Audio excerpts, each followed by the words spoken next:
Let's explore the world of JavaScript type checking. In JavaScript, it is essential to understand the data type of your variables.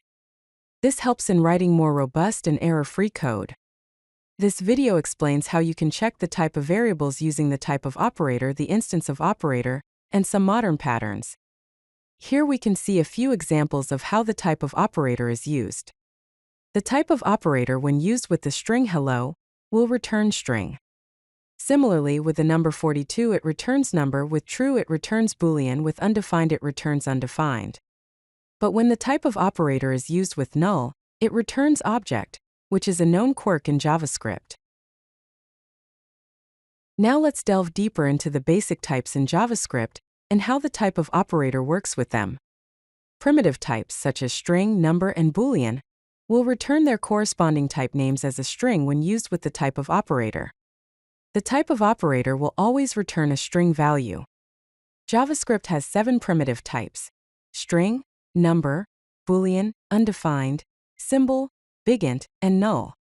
Non-primitive types, such as objects and functions, usually return object or function respectively when used with the type of operator.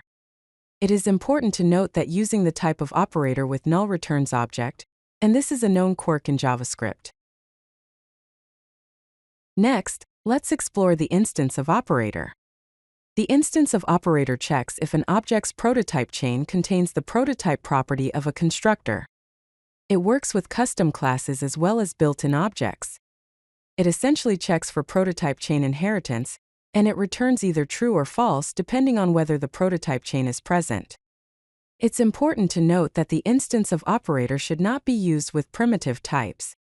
For example, let's consider an animal class and a dog class that extends the animal class. If we create an object of the dog class, we can then check if the dog object is an instance of dog, which will return true. It will also return true if we check if the dog object is an instance of animal or of object, since the dog class inherits from both of these classes. Similarly, using the instance of operator with arrays will also return true. However, using the instance of operator with primitive types such as the string hello or the boolean true will return false. Now, let us look at some of the common edge cases and gotchas related to type checking in JavaScript. First, the type of operator returns object when used with null, which is a historical bug and cannot be fixed. Secondly, both arrays and null are considered to be of object type. Another edge case is that nan, which stands for not a number, is considered to be of the number type.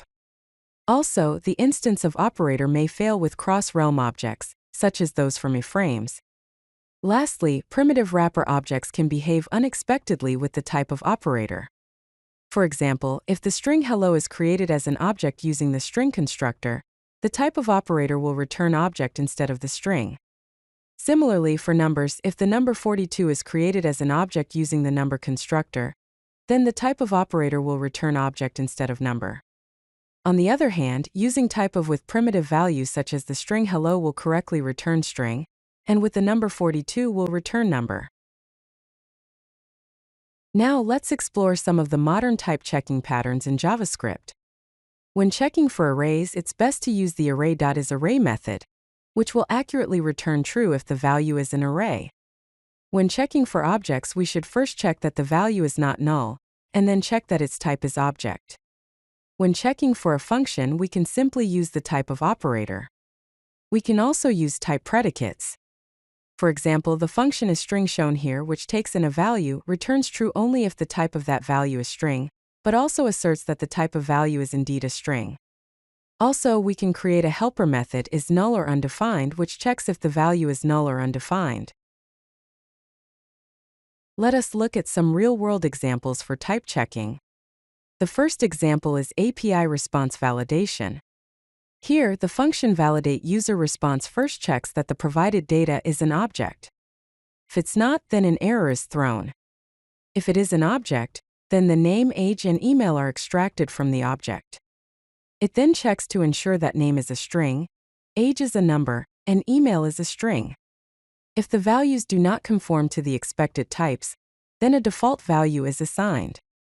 The next example is configuration validation. Here, The function validate config checks that the config object and the required properties are all present. If the config object is not present or it is not an object, then it returns false. Next, it checks that the required properties such as API key, endpoint, and timeout are all present in the config, and that these properties are not null or undefined. Let us look at common mistakes and the best practices for type checking in JavaScript. A common mistake is to use the double equals sign instead of the triple equals sign when comparing types with the type of operator. Also, forgetting to check if the value is null before checking if it is an object can lead to errors. Some anti-patterns to watch out for are the use of the isNaN function to check if a value is a number, since this will coerce strings to numbers. Also, checking if a value is an array by checking its type and also if its length is greater than or equal to 0 is unreliable, since objects can have length property too. Some best practices to follow are ensuring that when checking if a value is a number, we check that its type is number and it is a finite number. To check if a value is an array, we should use the Array.isArray method. And lastly, when checking if a value is an object, we should check that it is not null and that its type is object. Some safe patterns to follow are using optional chaining when accessing nested properties, and type guard patterns, where a type check function is called first before performing any operation on the value. Let us now discuss some performance considerations when it comes to type checking. One performance optimization is to cache type checks. This means storing type check results for frequently accessed objects in order to avoid repeated checks. Another tip is to use early returns. Use early returns to avoid unnecessary type checks and improve code performance. We should also try to minimize the number of checks by combining multiple type checks into single operations wherever possible. Lastly, it is important to balance safety and speed. This means using thorough type checking only when it is necessary, and avoid excessive checks in frequently run parts of the code. The code example here shows a type checker class, where the type of a value is stored in a cache if it is an object, to avoid rechecking its type. Also, if the value is null, it returns immediately, and if the value is a primitive, it just returns its type. Let us see how type checking is integrated into modern frameworks. React uses prop types for type checking. Here we can see an example of a user profile component which takes a user object as a prop.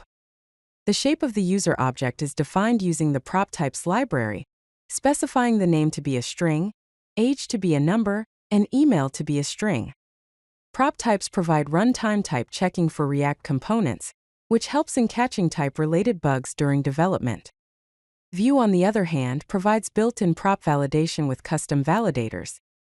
Here we can see an example of a Vue component which takes a user object as a prop.